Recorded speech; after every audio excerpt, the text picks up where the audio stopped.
नमस्कार दोस्तों, स्वागत है आपका आज के मुख्य समाचार में, जिसमें सबसे पहली और बड़ी खबर में आपको बताएंगे कि रूस यूक्रेन युद्ध तुरंत रोकने के लिए पुतिन हुए तैयार, लेकिन रख दी एक शर्त। खबर में आगे जिक्र होगा कि देख लो मुनीर, अबू धाबी में गरज रहे 45 भारतीय शूरवीर, भारत यूएई डिजर्ट साइक्लोन सैन्य अभ्यास जारी। आगे आपको बताएंगे कि पीएम मोदी को बलूचिस्तान का सर्वोच्च सम्मान मीर यार बलूच ने किया ऐलान। इसी के साथ आगे जिक्र होगा कि कांग्रेस के 8 सांसदों की बढ़ेगी मुश्किल, बीजेपी एमपी की तरफ से विशेषाधिकार हनन नोटिस पर लोकसभा अध्यक्ष ओम बिरला लेंगे फैसला। और इसी के साथ खबर में आगे आपको बताएंगे कि दिल्ली एनसीआर में सर्दी का रेड, तो यूपी में ऑरेंज अलर्ट, राजस्थान में पड़ेगी कड़ाके की ठंड। वेदर अपडेट आपको बताएंगे दोस्तों, हर एक खबर की गहराई में आपको ले जाएंगे, लेकिन उससे पहले आपसे निवेदन कि वीडियो कीजिए लाइक और चैनल को सब्सक्राइब करके बेल आइकन दबाकर कमेंट में लिखिए जय हिंद। रुक करते हैं सबसे पहली और बड़ी खबर की तरफ। रूस यूक्रेन युद्ध तुरंत रोकने के लिए पुतिन हुए तैयार, लेकिन रख दी एक शर्त। जी दोस्तों, आपको बता दें कि रूसी राष्ट्रपति पुतिन ने यूक्रेन युद्ध पर बड़ी टिप्पणी की है। पुतिन ने कहा कि वो यूक्रेन के साथ युद्ध रोकने के लिए तुरंत तैयार है,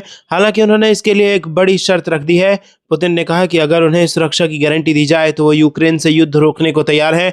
यूक्रेन के साथ शांति वार्ता पर पुतिन ने कहा कि हालांकि अब तक हमें वास्तव में ऐसी तत्परता यूक्रेन की तरफ से नहीं दिखती, लेकिन फिर भी हम कुछ संकेत देखते हैं। इनमें कीव शासन से भी संकेत शामिल है कि वो किसी प्रकार की बातचीत में शामिल होने को तैयार है।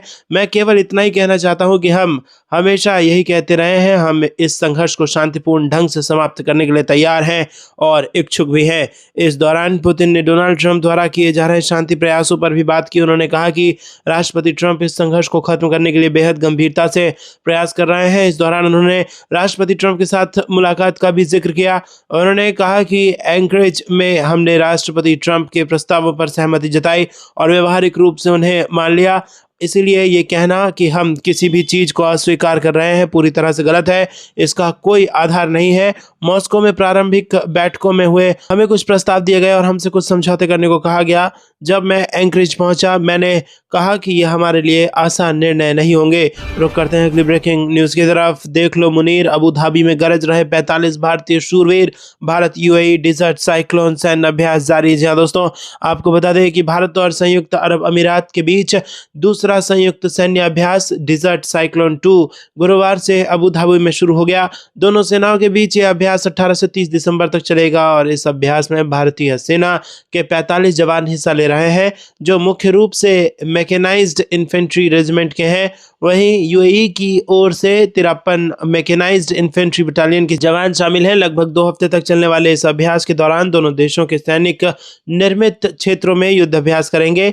हेलीबोर्न ऑपरेशंस किए जाएंगे। इन ऑपरेशन के दौरान हेलीकॉप्टर से आतंकवादी क्षेत्रों में प्रवेश, राहत एवं बचाव का अभ्यास किया जाएगा। रक्षा मंत्रालय के अनुसार दोनों देशों की सेनाओं के बीच होने वाले इस अभ्यास का मुख्य उद्देश्य शहरी इलाके में संयुक्त प्रशिक्षण के जरिए दोनों देशों की सेनाओं के बीच तालमेल बढ़ाना और रक्षा सहयोग को मजबूत करना है। यह अभ्यास संयुक्त राष्ट्र के निर्देशों के तहत उप पारंपरिक अभियानों पर केंद्रित होगा। रुक करते हैं अगली ब्रेकिंग न्यूज की तरफ। पीएम मोदी को बलूचिस्तान का सर्वोच्च सम्मान मीर यार बलूच ने बलूची दस्तार देने का किया ऐलान। जी दोस्तों, आपको बता दें कि बलूचिस्तान की निर्वासित सरकार ने प्रधानमंत्री नरेंद्र मोदी को सर्वोच्च सम्मान देने का ऐलान किया है। इस सरकार के प्रतिनिधि अलग अलग देशों में पाकिस्तानी उत्पीड़न के डर से रह रहे हैं। वहीं पाकिस्तानी सेना ने बंदूक के दम पर बलूचिस्तान पर कब्जा किया हुआ है। बलूच नेता मीर यार बलूच ने एक्स पर लिखा कि रिपब्लिक ऑफ बलूचिस्तान गर्व के साथ घोषणा करता है कि वर्ष 2026 में भारत के प्रधानमंत्री नरेंद्र मोदी को कृतज्ञता, एकजुटता और स्थायी मित्रता के प्रतीक के रूप में बलूचिस्तान के सर्वोच्च नागरिक सम्मान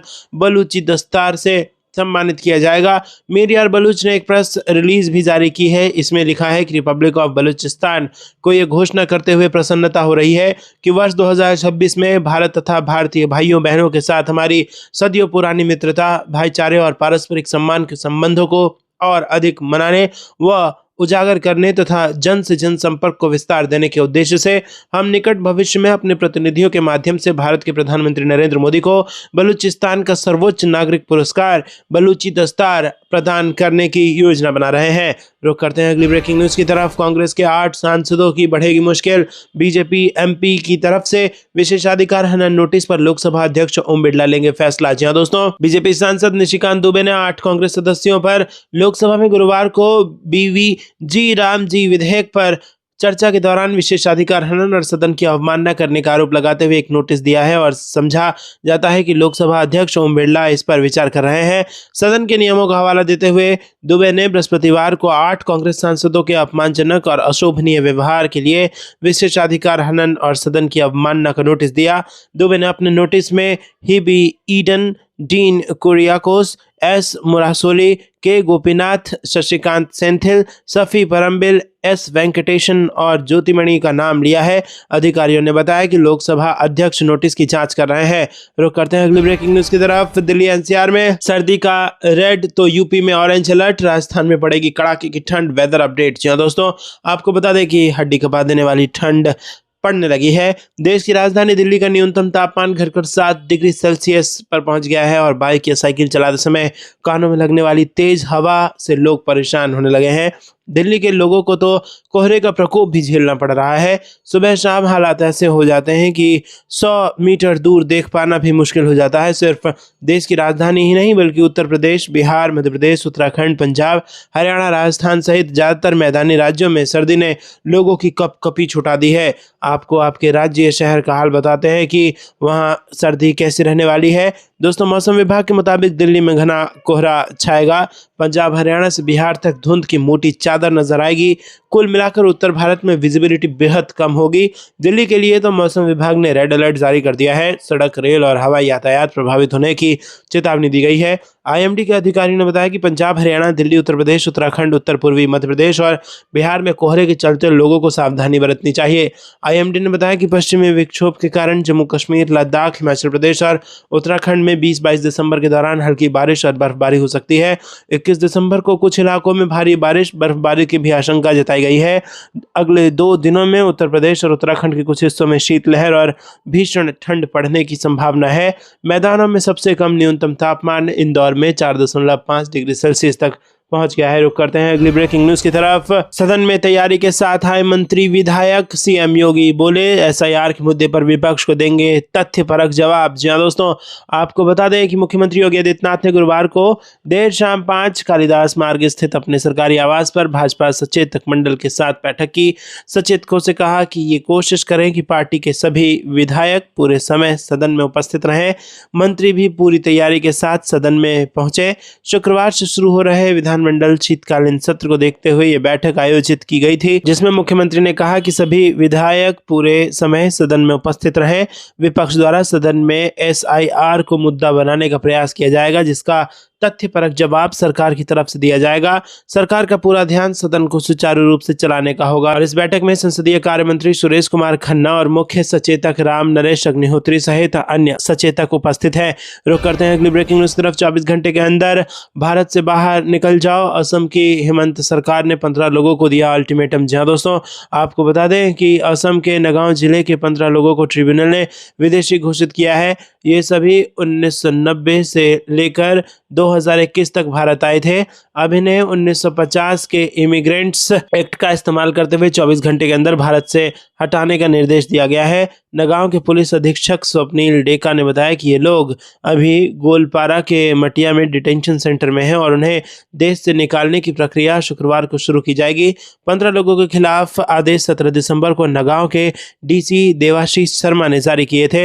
हर आदेश में फॉरेनर्स ट्रिब्यूनल के उस फैसले का जिक्र है जिसमें उन्हें विदेशी घोषित किया गया था और कहा गया कि अथॉरिटी की राय में विदेशी नागरिक घोषित होने के कारण भारत असम राज्य में आपकी मौजूदगी आम जनता के हित और राज्य की आंतरिक सुरक्षा के लिए हानिकारक है। रुक करते हैं अगली ब्रेकिंग न्यूज की तरफ। बांग्लादेश शांत, भारत तक आक्रोश। त्रिपुरा में दिखा गुस्सा। मॉब लिंचिंग से भड़की बीजेपी विचलित कर रही है तस्वीरें। जी हां दोस्तों, बांग्लादेश में अपदस्थ प्रधानमंत्री शेख हसीना के विरोधी नेता उस्मान हादी की मौत के बाद हिंसा भड़क गई है। उपद्रवियों ने गुरुवार देर रात देश के सबसे बड़े अखबार डेली स्टार और एक अन्य अखबार प्रोथम अलो के कार्यालयों में आग लगा दी। शेख हसीना की पार्टी अवामी लीग के कार्यालय को भी जला दिया गया है। वहीं बांग्लादेश में प्रदर्शनकारियों द्वारा भारत के उत्तर पूर्वी राज्यों पर अपना दावा जताने के बाद भारत में विरोध प्रदर्शन शुरू हो गए हैं। त्रिपुरा में लोगों ने बांग्लादेश के कट्टरपंथियों के खिलाफ विरोध प्रदर्शन किया। आपको एक अच्छा लगता है दोस्तों कमेंट में जरूर बताइए। वीडियो को लाइक नहीं किया तो लाइक जरूर कीजिएगा। रुक करते हैं अगली ब्रेकिंग न्यूज की तरफ। पाकिस्तान में मुनीर के खिलाफ बगावत, एक भूल बिगाड़ देगी आर्मी चीफ का खेल। जी हाँ दोस्तों, असीम मुनीर को अमेरिकी राष्ट्रपति डोनाल्ड ट्रंप की गोद में बैठना है या फिर पाकिस्तान की आवाम की इच्छा का सम्मान करना है? जियोपॉलिटिक्स पर नजर रखने वाले विश्लेषकों के लिए यह सवाल लाख टके का सवाल है। दरअसल पिछले कई दशकों में पाकिस्तान के सबसे शक्तिशाली सैन्य प्रमुख को सबसे कठिन परीक्षा का सामना करना पड़ रहा है। एक तरफ अमेरिका इस्लामाबाद पर यह दबाव डाल रहा है कि वो भी गाजा में लॉ एंड ऑर्डर बनाए रखने के लिए भेजी जा रही अंतर्राष्ट्रीय सेना में अपने सैनिकों को भेजे। वहीं दूसरी तरफ विश्लेषकों का कहना है कि अगर पाकिस्तान सेना ऐसा कदम उठाती है तो पाकिस्तान के अंदर विद्रोह भड़क सकता है। ट्रंप ने इजराइल और हमास के बीच जंग रुकवाने के लिए अपना 20 सूत्रीय गाजा प्लान दिया था। इसमें एक योजना ये भी थी कि जब तक फिलिस्तीनी क्षेत्र में पुनर्निर्माण और आर्थिक सुधार होगा तब तक एक संक्रमण अवधि के लिए वहां एक इंटरनेशनल फोर्स भेजी जाएगी, जिसके लिए मुस्लिम देशों से सैनिकों की मांग की गई है। गाजा को इस पुनर्निर्माण और आर्थिक सुधार की सख्त जरूरत है क्योंकि वो 2 साल से अधिक समय तक इजरायली सैन्य बमबारी से नष्ट हो गया है। लेकिन कई मुस्लिम देश गाजा में इस्लामी उग्रवादी समूह हमास के खिलाफ मिशन चलाने के लेकर सावधान हैं और उन्हें लगता है कि यह मिशन उन्हें लंबे संघर्ष में खींच सकता है और उनकी फिलिस्तीन समर्थक और इजराइल विरोधी आबादी को नाराज कर सकता है। रॉयटर्स की रिपोर्ट के अनुसार मुनीर ने हर पल अपना स्टैंड बदलते ट्रंप के बीच घनिष्ठ संबंध बनते देखे हैं। जून में ट्रंप ने तो मुनीर को व्हाइट हाउस में लंच के लिए बुला लिया था। पहली बार था जब किसी अमेरिकी राष्ट्रपति ने सिर्फ पाकिस्तान के सेना प्रमुख की मेजबानी की थी। रुक करते हैं अगली ब्रेकिंग न्यूज की तरफ। सिंदूर से सुदर्शन चक्र तक राजनाथ सिंह ने कहा, हमारी वायुसेना हर स्थिति के लिए है तैयार। जी दोस्तों, रक्षा मंत्री राजनाथ सिंह ने भारतीय वायुसेना कमांडर्स कॉन्क्लेव को संबोधित करते हुए ऑपरेशन सिंदूर से सबक लेने और भविष्य की चुनौतियों के लिए तैयार रहने का आह्वान किया। उन्होंने वायुसेना को तकनीकी रूप से उन्नत, ऑपरेशनल रूप से फुर्तीली और रणनीतिक रूप से आत्मविश्वासी बल बताया, जो बदलते वैश्विक माहौल में राष्ट्रीय हितों की रक्षा कर रही है। राजनाथ सिंह ने कहा कि ऑपरेशन सिंदूर में सेनाओं ने हाई इम्पैक्ट और शॉर्ट ड्यूरेशन ऑपरेशन की क्षमता दिखाई। यह मई 2025 में हुआ था जब पहलगाम आतंकी हमले के जवाब में भारत ने पाकिस्तान और पीओके में 9 आतंकी ठिकानों पर सटीक हमले किए। वायुसेना ने साहस, गति और सटीकता से आतंकी कैंपों को तबाह किया और पाकिस्तान की गैर जिम्मेदाराना प्रतिक्रिया को प्रभावी ढंग से रोका। दोस्तों, आपको बता दें कि रक्षा मंत्री ने लोगों के विश्वास की मिसाल दी कि जब पाकिस्तानी सेनाएं भारतीय ठिकानों पर हमला करने की कोशिश की तो लोग डरे नहीं बल्कि शांत रहकर अपना रोजमर्रा का काम करते रहे, और ये हमारी ऑपरेशनल तैयारियों पर हर भारतीय के विश्वास का प्रमाण है। राजनाथ सिंह ने कहा कि रूस यूक्रेन युद्ध, इजराइल हमास संघर्ष, बालाकोट और ऑपरेशन सिंदूर साबित करते हैं कि अब वायु शक्ति निर्णायक बल बन गई है। ये सिर्फ टैक्टिकल नहीं बल्कि रणनीतिक हथियार है। गति, आश्चर्य और शॉक इफेक्ट इसके गुण है। वायु शक्ति से नेतृत्व दुश्मन को साफ संदेश दे सकता है कि राष्ट्रीय हितों की रक्षा के लिए हर कदम उठाया जाएगा। रुक करते हैं अगली ब्रेकिंग न्यूज की तरफ। भारत करने जा रहा बड़ा मिसाइल टेस्ट, बंगाल की खाड़ी में नो टाइम घोषित, 3240 किलोमीटर बताई जा रही है रेंज। जी हाँ दोस्तों, आपको बता दें कि भारत सरकार देश की सैन्य ताकत में इजाफा करने के लिए लगातार कदम उठा रही है। बीते कुछ समय से देश में लगातार तेजी से मिसाइल और अन्य स्वदेशी हथियारों का परीक्षण और निर्माण किया जा रहा है। इससे भारतीय सेना की भी सैन्य क्षमताओं में लगातार इजाफा हो रहा है। अब जानकारी सामने आई है कि भारत एक बार फिर से एक अहम मिसाइल का परीक्षण कर सकता है। सरकार ने आगामी 22 से 24 दिसंबर की अवधि के लिए विशाखापट्टनम तट के पास बंगाल की खाड़ी में नो टाइम जारी कर दिया है। भारत ने एक बार फिर बंगाल की खाड़ी में विशाखापट्टनम तट के पास एक निर्धारित क्षेत्र के लिए नो टाइम जारी किया है। यह अधिसूचना 22 से 24 दिसंबर की अवधि के लिए प्रभावी रहेगी। अधिसूचना परीक्षण क्षेत्र की अनुमानित रेंज लगभग 3240 किलोमीटर बताई जा रही है। मिसाइल परीक्षण भी हो सकता है। भारत सरकार की ओर से बंगाल की खाड़ी में जारी किए गए नो टाइम को देखते हुए ये संभावना जताई जा रही है कि इस दौरान किसी अहम मिसाइल का परीक्षण किया जा सकता है। ये गतिविधि समुद्र आधारित मिसाइल परीक्षण से संबंधित हो सकती है। हालांकि किसी मिसाइल प्रणाली या प्लेटफॉर्म की आधिकारिक पुष्टि नहीं की गई है। दोस्तों, रुक करते हैं अगली ब्रेकिंग न्यूज की तरफ। ट्रंप का अब तक का सबसे बड़ा प्रहार, 39 देशों के लोगों के लिए यूएस में नो एंट्री। जहां दोस्तों, अमेरिका राष्ट्रपति डोनाल्ड ट्रंप ने मंगलवार 16 दिसंबर को एक नया घोषणा पत्र प्रोक्लेमेशन पर साइन कर दिया है। इससे अमेरिका में एंट्री पर पूरी तरह से या पार्शियल बैन वाले देशों की संख्या 19 से बढ़कर 39 हो गई है। ये बदलाव 1 जनवरी 2026 से लागू होंगे। व्हाइट हाउस के मुताबिक ये प्रतिबंध उन देशों पर लगाए गए हैं जहां स्क्रीनिंग, वेटिंग लिस्ट और जानकारी साझा करने में गंभीर कमियां हैं। इसका मकसद अमेरिका की राष्ट्र सुरक्षा, आतंकवाद विरोध और इमिग्रेशन कानून को मजबूत करना है। कई देशों में आतंकवादी गतिविधियां, भ्रष्टाचार और वीजा ओवरस्टे की हाई फ्रीक्वेंसी को इसकी वजह बताया गया है। जिन लोगों के पास पहले से वीजा है, जो अमेरिका के वैध स्थायी निवासी हैं, जो राजनयिकों या खिलाड़ियों जैसे कुछ विशेष वीजा श्रेणियों के तहत अमेरिका आते हैं या जिनका अमेरिका में प्रवेश देश के हित में माना जाता है, उन्हें इन प्रतिबंधों से छूट दी गई है। घोषणा में कहा गया है कि ये बदलाव 1 जनवरी से प्रभावी होंगे। जून में ट्रंप ने घोषणा की थी कि 12 देशों के नागरिकों को अमेरिका जाने से प्रतिबंधित किया जाएगा। रुक करते हैं अगली ब्रेकिंग न्यूज की तरफ। हम करते हैं विविधता का सम्मान। पीएम मोदी ने ओमान से दुनिया को दिया बड़ा मैसेज। जी हाँ दोस्तों, ओमान में भारतीय समुदाय के लोगों को संबोधित करते हुए प्रधानमंत्री नरेंद्र मोदी ने कहा कि मेरे सामने एक मिनी इंडिया देख रहा हूं। पीएम मोदी ने कहा कि ओमान में रहने वाले भारतीय अक्सर भारत आते जाते रहते हैं। आप भारत की हर घटना से अपडेट रहते हैं। आप सभी देख रहे हैं कि आज हमारा भारत कैसे प्रगति की नई गति से आगे बढ़ रहा है। भारत की गति हमारे इरादों में दिख रही है, हमारे प्रदर्शन में नजर आती है। कुछ दिनों पहले ही आर्थिक विकास के आंकड़े आए हैं और आपको पता होगा कि भारत की विकास दर 8% से भी अधिक रही है। यानी भारत लगातार दुनिया की सबसे तेजी से बढ़ती प्रमुख अर्थव्यवस्था बना है और ये तब हुआ है जब पूरी दुनिया चुनौतियों से घिरी हुई है। आप सभी परीक्षा पर चर्चा कार्यक्रम से भी परिचित हैं। यहाँ ओमान से काफी सारे बच्चे भी इस कार्यक्रम से जुड़ते हैं। मुझे यकीन है कि ये चर्चा आपके काम आती होगी। रुक करते हैं अगली ब्रेकिंग न्यूज की तरफ।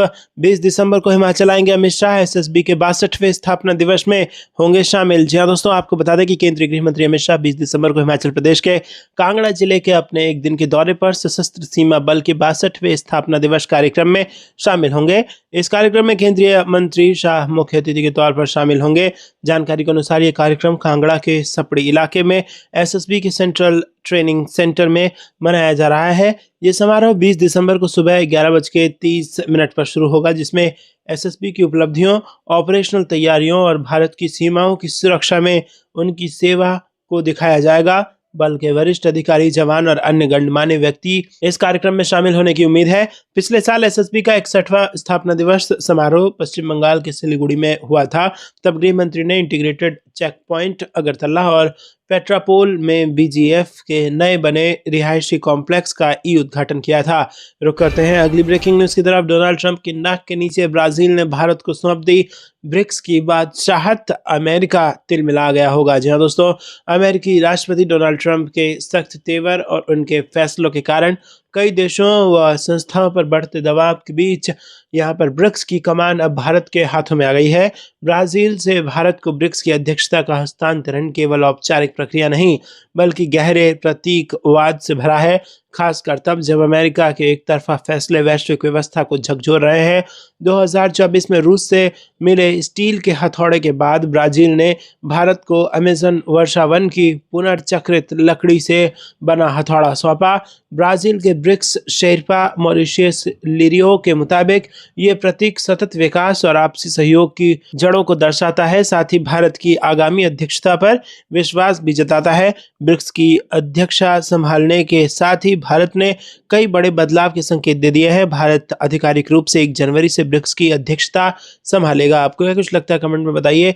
वीडियो को लाइक नहीं किया तो लाइक जरूर कीजिएगा। रुक करते हैं अगली ब्रेकिंग न्यूज की तरफ। पाकिस्तान पर पानी की मार, भारत के बाद देश ने किया बैन, नई योजना पर लगाई मुहर। जी हाँ दोस्तों, आपको बता दें कि पाकिस्तान का पानी का संकट और भी गहराने वाला है, क्योंकि अफगानिस्तान में तालिबान सरकार ने कुनार नदी से पानी को देश के नंगरहार इलाके की ओर मोड़ने की अपनी योजनाओं पर आगे बढ़ने का फैसला किया है। ये कदम कदम खैबर पख्तूनख्वा में पानी के बहाव को कम कर सकता है, जिससे पाकिस्तान की मुश्किलें बढ़ेंगी। ये नया विवाद पहले से ही तनावपूर्ण अफगानिस्तान पाकिस्तान संबंधों में एक नया मोर्चा खोल सकता है। अफगानिस्तान की एक रिपोर्ट के अनुसार प्रधानमंत्री कार्यालय के आर्थिक आयोग की तकनीकी समिति की एक बैठक में कुनार नदी से नंगरहार में दारुटा बांध तक पानी ट्रांसफर करने के प्रस्ताव को मंजूरी दे दी गई है।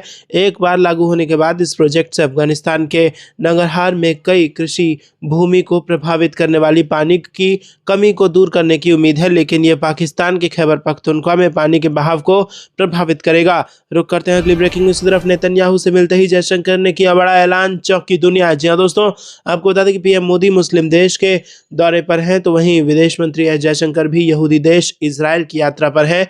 उनकी यात्रा ऐसे समय में हुई है जब सिडनी में यहूदियों पर आतंकी हमला हुआ है, जिसको लेकर दुनिया भर में गुस्सा है। इस हमले की भारत ने भी कड़ी निंदा की है और आतंकवाद के खिलाफ लड़ने का दुनिया से आह्वान किया है।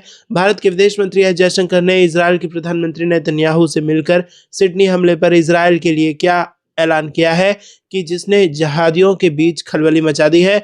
जयशंकर के ऐलान के बीच अमेरिका के राष्ट्रपति ट्रंप ने भी इस्लामिक आतंकवाद पर क्या नई घोषणा कर दी है, जिसने आतंकवादियों को बढ़ावा देने वाले देशों में हड़कंप मचा दिया है।